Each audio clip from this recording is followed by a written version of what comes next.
In a year of development, the next 15 are the most important games of the season. It's next on Locked on Jazz.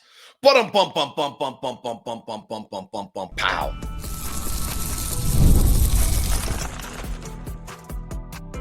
You are Locked on Jazz, your daily podcast on the Utah Jazz. Part of the Locked on Podcast Network. Your team every day.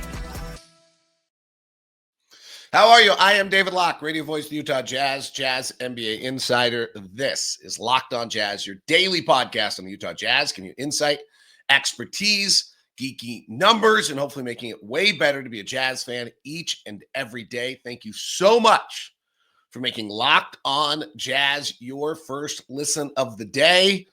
We are free and available on all podcasting apps and on YouTube. You can also get us on Amazon Fire. Thank you very much for tuning in. And thank you to Leaf Tulane for carrying the All-Star break. We get back at it tonight. Jazz Thunder 7:30. Jazz Rockets 7:30 tomorrow night. So super fun to get both these ball games right at you and going, and a great, important 15-game stretch of the season. Today's show is brought to you in part by FanDuel. FanDuel, right now, new customers get $150 in bonus bets if your first $5 bet wins. Here's the plan. I'm tired of Draymond Green. I'm tired of everyone bagging on the league. I can make a very strong argument that the league is actually in the best place it may have ever been, and I'll touch on that in just a moment. And we'll talk about the Victor Wembanyama injury and the impact of that on the Jazz and the Western Conference.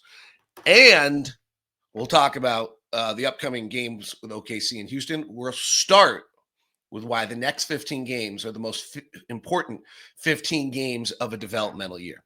Thanks to the everydayers that are out there. Thank you very much for jumping aboard. Great to have you. You do make this show. Thank you for being an everydayer. Subscribe and follow the show. All right, let's go through the truth for a second. We have 28 games left in the season. But at some point, the season falls off the map. This has happened every year. It falls off the map in two ways. Lowry Markkanen season probably comes to end a little early. John Collins season comes to end a little early. Last year, at the end of the year, we had Keyonte George running around out there all by himself in what, in my opinion, were not particularly important, productive minutes for him.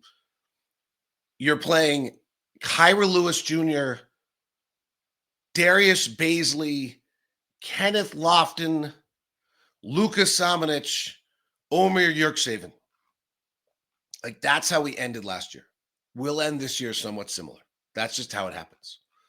And I loved Luka Samanic as a player, and it was interesting to watch. And it was definitely worth the flyer. He's not in the league. And Kenny Lofton Jr. was everyone's favorite, and we were all convinced he's not in the league. And I thought Darius Bazley was a really good pickup because he's long and he does everything and he's not in the league. It's a quick reminder of how incredibly difficult it is to actually be in this league. And I like Jason Preston, and I thought he was a nice player, and I thought he did, and he's not in the league. And by the end of the season, we're doing that. Other teams are doing that. And Keyonte's putting up 30 against the Warriors, and Johnny Juzang's putting up 27, and Kenny Lofton Jr. is dropping 28, and and it just doesn't, it's just not real. I remember last year we were somewhere, I think LA, and I was like, ask somebody, how much of this like last 10 games should I let? 0. They're like, okay, great. So at some point this falls off. The other reason is because our schedule over the next 15 games is a perfect composition of games for players to make their final strides this season. So we're in the midst of this monster 9-game homestand, and we play Oklahoma City and Houston to start it off. Well, let's see what you got. Like, they're coming fresh. They're two of the best defensive teams in the league. They're going to get in you. We turned it over 1 million times against the Clippers the other night. Like, what do you got? How does Isaiah Collier bounce back from 7 turnovers the other night? How does Keyonte George bounce back from 4? They both played well. But you're going up against the number 1 and the number 4 defense in the NBA in your first 2 games back. And it matters right now. Look at the standings. These games to those teams matter right now. This is the push. Houston has lost 7 of 10. They're playing tonight against Minnesota.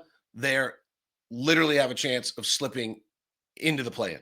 They're 3.5 games out of the play-in. They're also 2.5 games out of second, but they're trending toward the play-in. They have a half-game lead on home court. They're busting their butt.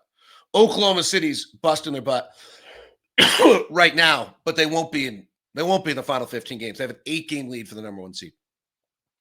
Then we have the Kings and the Wolves and the Celtics. All games of teams that matter. The Kings 9th right now, tied for Phoenix, who lost again last night and just is a mess, has lost 4 in a row and doesn't seem to be coming out of it. And the Western Conference might be set now if the Kings can't put it together on who the 10 play-in teams are, but you're trying to get any piece of positioning, so Sacramento's going to bring it. Minnesota is the team, to me, that's going to take the biggest rise here in the next 20 games. You got the Celtics twice. You got the Grizzlies, who are number 3 now, half game behind Denver, and you got the Cavaliers. All in the next 15 games. And then put in your stew, you've got the opposite. We've got the Pels, and we got the Wizards twice, I think. And we've got the Pistons, and we got the Raptors twice, maybe. And we got the Bulls. Teams that aren't very good. So you're going to be bouncing between these 2 different types of games, and it matters. Like, it matters when you're playing and you get just annihilated tonight. That's probably okay. Oklahoma City is 44-10. We'll talk about them in the 3rd segment of the show. They're amazing right now. If Houston comes in with their defense and their physicality and their pressure and blows you up, that's fine. You learn from it. And then on the other end, it is just as important that when you play Washington and you play the Pelicans and you play the Wizards, or I guess the Wizards twice, the Bulls, that you play well, that you correct those mistakes. You might not be good enough right now against teams that are in the top 6 or 7 of a conference, battling at the end of the season, trying to make those plays.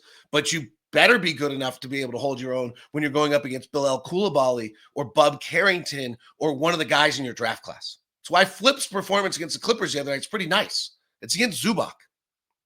Who you're playing in the final, now 28 games, but in this final 15 I'm talking about, really matters. Right? Who you're going up against is you've got to watch on a nightly basis. Like when you're playing Toronto and you're going up against Grady Dick and you're Keyonte George, yeah, you better beat him. You better be better than Grady Dick. He's good. Don't misunderstand. I'm not critical, but he's your draft class. He's not older. He doesn't have more experience. Like this is you, and he's actually having a fabulous year. I think he's probably having the second best of. If you had a rookie of the year of that draft class year 2, it's obviously Victor, but I think Grady Dick might be the next one. I think he's having a better year than Brandon Miller, if I'm correct. I'm going to double check that as I say it out loud. It sounds wrong. I don't think it is, actually. I think Grady Dick's had a great year. Grady Dick's playing 30 minutes a game, averaging 15 points, 4 rebounds, 2 assists, shooting 41% from the field and 35% from 3. He and Miller are basically having the same year, if we're just digging into it. So they're close. And Keyonte is right up there with him. His shooting percentage a little below, but Keyonte's, so this is what matters coming out. So this is a huge stretch of basketball.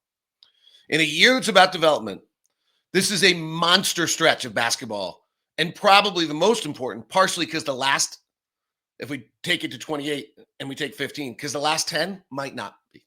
So it might be the next 18. 15 sounds like a better game number. All right, let's talk about each individual of the developmenting players. So Walker, Keyonte, Collier, Flip. And I think you'll be surprised in what I tell you about Collier and Filipowski and what matters to them as we head down the stretch of this season. It's next on Locked On Jazz.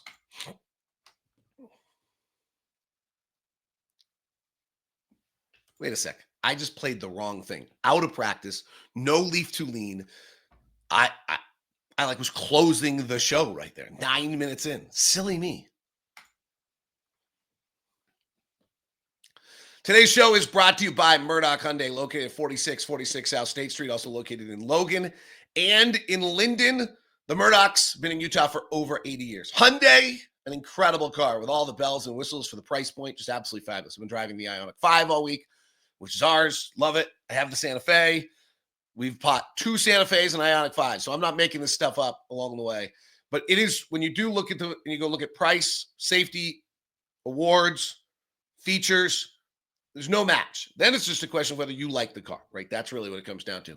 So if you're in a market for a car, I suggest including Hyundai in the market. See what you can do for the price point. See what you get for your bells and whistles. And then email me at dlock09@gmail.com, dlock09@gmail.com, and I'll set you up with a VIP meeting. We just sent someone over to Jake in Linden. They had a great experience. I want you to have the same one. So email me at dlock09@gmail.com. We'll give you that VIP meeting that you deserve as a locked on every dayer. Today's show is brought to you in part by our friends over at DoorDash. DoorDash. This is fun. NBA fans, and it might be Shea today, he's done it 3 times in like the last 14 games. Thanks to DoorDash and the Dash Pash, every time a player drops 50 or more in a game, you score a huge deal the next day. It's simple. By the way, yes, Shea struck 50 against us the other night and had never done it before in his NBA career. And Shea has now done it 3 times since the last 12 games. So tonight, Shea could do it again. When a player scores 50 or more in a game during the 24-25 NBA regular season, Dash Pass members get 50% off and order up to $10 off the next day from noon to midnight. So, game day feast after an epic 50-day performance of wings, pizza, and burgers at 50% off. Late night cravings at 50% off. Or just lunch the next day on the go at 50% off. Fueling your needs, DoorDash there for you. So sign up for the Dash Pass and be ready to save. When a player scores 50 or more in a game, Dash Pass members get 50% off any order the next day up to $10.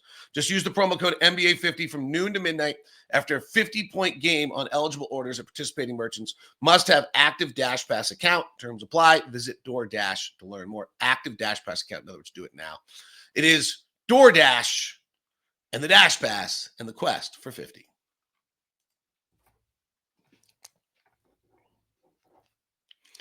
David Locke back with you. Thanks to Leaf Tulane for carrying the week. It was nice of him. Much appreciated. Load management on my part. It was good. All right, let's talk about what we want out of these guys in the next 15, maybe 18 games. While it's still intense, teams are battling. We haven't gotten into the silliness of the final home stretch. For Key, there's 2 things. The overall, boy, has he had a spotlight on him. And I loved his interview yesterday with the media about being back at the All-Star game, having the experiences he's had. Just felt like he was getting better every day just by being in that environment, seeing them. Sometimes I think these are all talk, but it felt very authentic. I got to say this about Key. Like, it's going to matter whether the ball goes in the basket. It's going to matter whether he defends. Great kid. Desire to be good, working at it. 21 years old now, maybe 20 still. 21, toward 21 in November. But really good kid. Like, there have been times where we've had some kids who you're developing and you're like, not a great kid, and I don't know if he's going to develop. This one, like, very easy to root for. All right, on the defensive side, it's the competition thing. Okay. On the offensive side, and this is a weird one for me to hammer on, but I would either call it the sub 40, or maybe it's the sub 35% games. There's just way too many games for him where his shooting percentage is sub 40%. So, like, if we go even from when he's come off the bench, and he's come off the bench now, I think, for 12 games. And in those 12 games, he has 1, 2, 3, 4, 5, 6, 7, 8 of the 12 games. He's shot 40% or below 40%. 1, 2, 3, 4 of the 12 games, he shot below 30%. His shooting actually in the stretch, like, almost is a little better, or it's about on, because he's having these monster days where he goes 8 of 13, 7 of 12. I love a lot of things that are going on with him right now. The free throw shooting. He's had 2 games of 10 or more free throws. He's had 5 or 6 games of 6 or more free throws. Those are the things that are going to get his efficiency up to where they need to be. He's had 5 games, I think, of 7 or more assists. There's a lot of great things going on here. But the bottom line is you just can't have a shooting guard or point guard in the NBA that's shooting below 30% all the time. And I don't know. It's kind of a weird thing for me to just put this weird kind of thing like you just can't have sub 30% games or sub 35% games. So the two, I guess the simple way to say it is like he's got to narrow the standard deviation of his performance. It's probably one make a night. I think he does it in 2 fashions. One is just a little bit better shot selection. Okay, the ball's not in his hands as much. He should be able to do that. 2, I think running the floor offensively with Isaiah gets him an easy basket or 2. Then that would help. 3, and this is I'm now out of my league, but I do feel this. I feel like there's a shot or 2 a night with the feet kicking out and the footwork's crazy and the shoulders are tilted and the balance is nuts. I think those have to go away. Like they were great when you were in high school and college because you could do it, but I think they've got to go away. And if they do go away, then I think that he starts to get some of that starts to go away and gets better. But we'll see. To me, I'm really watching that. I opened the year and said, after his poor shooting year last year, that the first, I want to see, I think I put up an imaginary date of like 20 games in the season. I wanted to see him at a certain number shooting.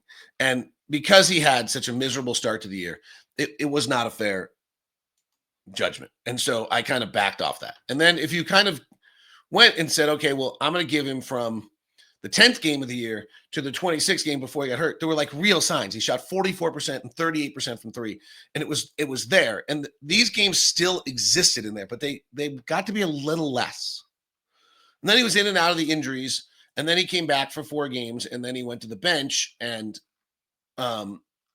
Isaiah took over the point guard. And it really feels like that's like the right vibe for him.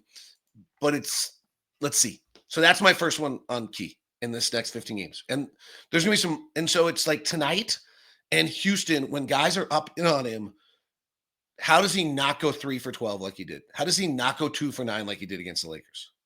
Right? Last time we played OKC, he went 3 for 11. Yeah, because they're really good and it's really hard. And the last time we played the Clippers before that, he went 2 for 11. Right? So we're beginning to see, like you can go find against OKC, he had a decent game in the 27-point loss, but my memory is a lot of that was late. If you go find the most physical defensive teams, like it knocks them off the game. Okay, like not surprising. For Walker, Walker's the story of the year. Walker has been great all year and has been the story of the year. And I think it's just keeping that up. And I think more importantly, it's on nights where he has the mismatch, where he's the better player, that he dominates. We've seen that recently, where Walker turns a game. Like I think we're about 500 when Walker plays recently. Walker is Walker against the Lakers, against Jackson Hayes, who's not good, was dominant. Like that's important. Walker against Mason Plumlee and Bol in Phoenix was dominant, 19 and 22. Walker against against Minnesota and Rudy Gobert in that game, I don't know if Rudy played, was not dominant. I think Rudy did play. So can Walker in matchups where he's superior be superior? To me, that's what I'm watching out of Walker in this final 15 games. That's to me a major step as a player. That when you have a matchup where you're better, you dominate. That's how you move into a top 100 player in the NBA. And that's where Walker should be heading, is a top 100 player in the NBA. His is a little different. Like I think he's proven what he can do. He's proven the consistency. And now when, tonight's not a night he's dominant. He's not dominant to Isaiah Hartenstein. He's not dominant to Chet Holmgren. He's probably not dominant to Alfred Şengün and Steven Adams. Steven Adams is playing really well for Houston. let's see what he's not dominant to Domantas Sabonis. He maybe should be dominant to Donovan Clingan on Monday night. So those are the ones there. The Collier and Filipowski, I think I'll surprise you a little bit. I don't have an expectation of massive growth for either of those guys. I do think the All-Star break is interesting because it lets them take a breath. And right now they have been drinking. Is that an inappropriate phrase? Drinking out of like a raging like ocean of waves, just pounding them and coming over the top of them since April. Like since April of last year when their NCAA season ended, their sequence since then has been they got on planes to go work out for every NBA team. They got drafted. They got moved to a new city. They played a summer league. They then had to get ready for an NBA season that they knew nothing about. And then they, in both of their cases, I think they were in our town by pretty much by late July or August, trying to figure it out. Then they got into an NBA, then they got into an exhibition season, thought they were going to be all right. Then they got their ass kicked in a regular season. Then they suddenly were into this whole thing. Then they both got increased playing time. Then they both failed miserably. Then they both got increased playing time again. Both of them have had highlight moments. They just got to take a breath. So I literally want to see calmness. I just want to see them act a little bit more like they belong. They've been both really like flip. He's had some terrible moments. He's had some really good moments. And defensively, it's going to be a really big question of like how he figures out how to play. And I mean, honestly, he's going to have to just see this game so fast. He's going to have to figure out how to rotate 3 steps earlier than everybody else and be there and be in position and be like Jalen Williams, who we're going to see tonight, the center for Arkansas, leads the league in NBA charges taken a year or two ago because he's in the right place all the time. He has no verticality. It's a great comp. Jalen Williams of Arkansas is a great comp for Kyle Filipowski because defensively he is pretty good. He has no verticality. He doesn't have that, and he's able to get there and make plays by taking charges. And Kyle's a way better offensive player. But that's a great comp. And for Collier, he's been terrific. I mean, since Isaiah started in the starting lineup, and that's just been an amazing experience, he's averaging 11 points, 4 rebounds, 9 assists, 45% from the field, 28% from 3. He plays with great confidence. Hopefully he got to take a breath on a beach. Just a little more calmness, a little bit more I belong, a little bit more I'm all right, a little bit more just taking it all in. It's a huge next 15 games on a season of development. Draymond Green needs to shut his pie hole. It's next on Locked on Jazz. Today's show is brought to you by FanDuel, the official sports book of Locked On. NBA action, FanDuel is there for you. So when the game tips off, the NBA action is getting you started. There's no better place to get in the action than FanDuel. You can make live bets throughout the game, so even when you miss the opening tip or want to bet on a fourth quarter comeback, you can stay in the action. If you're looking for a bigger payout, you can even combine live bets into the same game parlay. FanDuel's live betting feature keeps you every minute of the game more exciting. Backing your team, late game rally, picking up a player to hit a clutch 3, never miss the chance. Plus, the app is easy to use, and when you win, you get paid instantly. Right now, FanDuel customers get $150 in bonus bets, and if your first $5 bet wins, visit FanDuel.com today. That's FanDuel.com, your shot at $150 in bonus bets. Make every moment more with FanDuel, the official sportsbook betting partner of the NBA and of Locked On. FanDuel, same-day parlay on the Rockets. Timberwolves, they have Rudy recording a double-double, Alfred Sengun to record a double-double, Amon Thompson to record a double-double, and Anthony Edwards, that one's plus 3307. If you games tonight in the NBA for you, the Jazz are what are we going to be? 15-point dog at home against the Oklahoma City Thunder. That might be the biggest home dog of the season. That's crazy. Wow. That's all at FanDuel.com.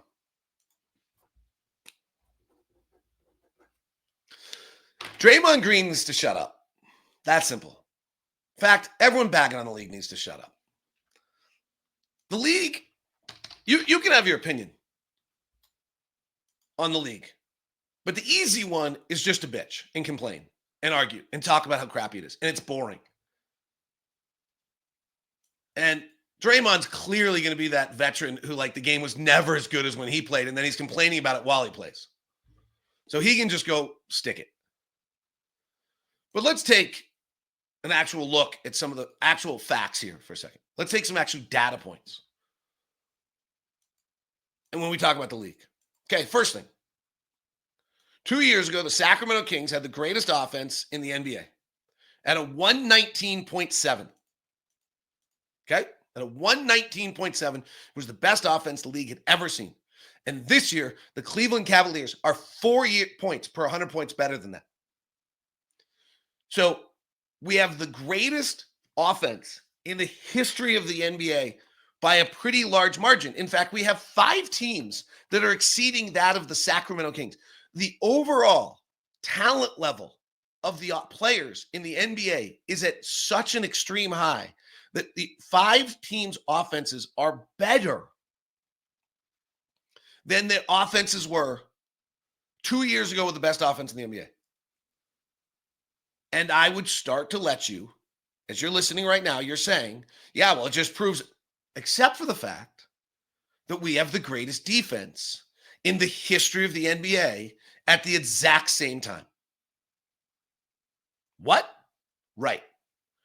So if your game, the Oklahoma City Thunder's defense, is a 105.5, it is 4 points better than the next team in the league. It is the 1 to 2 is the same as 2 to 14. Yes. The Orlando Magic have the second best defense in the NBA in the next, and you get 4 points away from them, and you're at the Los Angeles Lakers, which are actually 13th in the NBA defense. And Oklahoma City is the best team in the league defending the shot, best team in the league at forcing turnovers, and they're the best defense in the history of the NBA. We have never had a defense that I could find in the NBA that's 10 points better than the rest of the league. So if you have the best offense and the best defense at the same time, I might argue that tells you that the league is really well balanced and the game is really perfect and teams can adjust however they want. By the way, back to the offense. Remember, we made a rule change last year to make defenses better. And the offenses are still so good because they just made an adaptation. All right, let's go to the next stupid argument. Everyone plays the same. Too many threes. So right now, I would argue that we have 4 title contenders in the NBA. Okay? We have Boston, we have Cleveland, we have Oklahoma City, and we have Denver. Those are the 4 teams that, in my mind, have a chance to win it right now. I could stretch it out, include the Lakers with Luke if they figure this out. Could stretch it. Boston takes 50% of their shots as threes. Radical, crazy, amazing. Denver takes 30% of their shots as threes. Crazy, radical, unbelievable. Truly, the spectrum between those two is the exact same. The league average now is 39% of all shots are taken as threes. And Boston is 11 points better on the top side. And Denver's like 9 percentage points lower on the bottom side. It's the full spectrum. And they're equally, in my opinion, it's the most likely NBA final matchup to me, is that one team's taking 30% of their shots as threes and the other's taking 50. Don't tell me that we play the same. Oklahoma City, by the way, dead middle, 15th. Cleveland shoots a lot of threes. Okay. Let's take the next level. Everything's just a pick and roll. Okay, it's not. It's actually not true. Yeah. Phoenix runs the most pick and rolls of anyone in the NBA. How's that working out for them? Phoenix is a little bit of the old school. Our guys are so good. We're not going to run a bunch of stuff because they get it. And their offense is pretty good. But guess what? It's not working. The second most pick and roll team in the league is LaMelo Ball in Charlotte. The Memphis Grizzlies run 36 pick and rolls per 100 possessions. Phoenix runs 80. How are we the same?